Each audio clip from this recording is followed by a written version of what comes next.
Yang sebelumnya itu kita udah berhasil initiate dari Next.js projectnya menggunakan Next.js dan juga Tailwind CSS. Dan teman-teman juga udah bisa ngerunning dari localhost dan ngeliat default page yang udah disediakan dari Next.js. Selanjutnya itu kita lanjutin projectnya dengan nge-setup storybook. Kenapa kita perlu nge-setup storybook terlebih dahulu? Itu karena ini bakalan kita gunakan untuk dokumentasi dari komponen. Nah, kenapa dokumentasi komponen ini penting? Seperti yang dijelaskan sebelumnya, ketika kita bekerja untuk tim yang lebih besar, dokumentasi ini benar-benar sangat membantu sehingga kita nggak perlu lagi menjelasin ke setiap tim tentang komponen yang kita buat. Jadi mereka bisa mengerti dengan hanya melihat dari dokumentasi di storybook ini.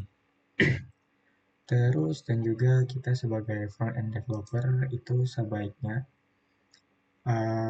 nge-mapping komponen mana aja sih yang sebenarnya bisa kita reusable dari uh, desain yang bakalan kita slicing.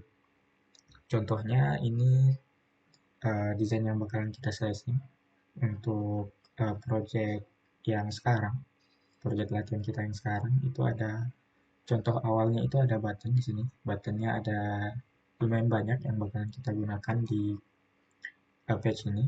Jadi kita cukup ngebuat satu komponen button yang bakalan bisa kita gunakan um, di beberapa tempat nantinya. Contohnya di hero bakalan ada dua tipe ini.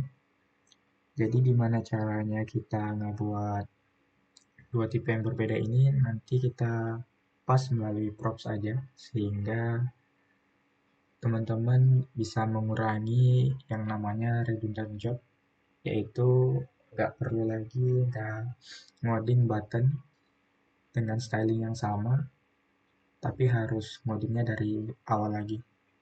Jadi kita bisa cuman menggunakan props untuk media mengubah stylingnya. Oke, langsung aja balik lagi kita ke storybook. Teman-teman bisa buka dokumentasinya dari storybook, terus kita install dari storybooknya terlebih dahulu untuk pakai komponen ini.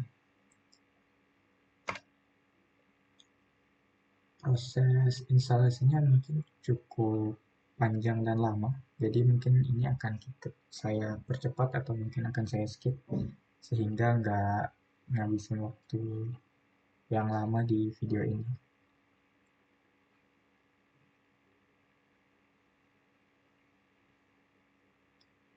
Di sini kita pilih yang minimal aja karena tujuan kita cuma untuk dokumentasi untuk saat ini.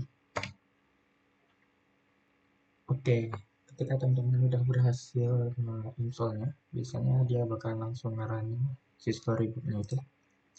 Ini jadi kita bisa ngeliat default yang udah disediakan dari storybook. Teman-teman bisa ngotak-ngatik dari sini, mengubah buttonnya jadi misalnya get started, terus disable yang false all true, primary, terus bisa mengubah warna juga di sini. Jadi ini guna dokumentasi dari storybook sehingga apa aja yang bisa kita lakuin untuk si komponen ini udah disediain di sini. Terus kalau teman-teman ternyata storybooknya nggak auto run, itu teman-teman bisa ngerunning prompt ini npm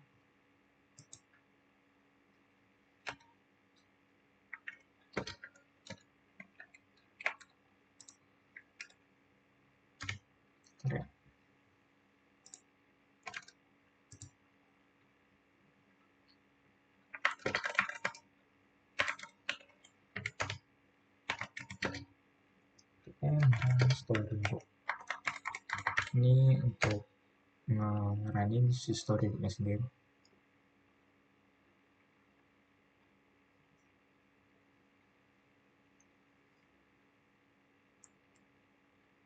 tunggu aja proses jalannya.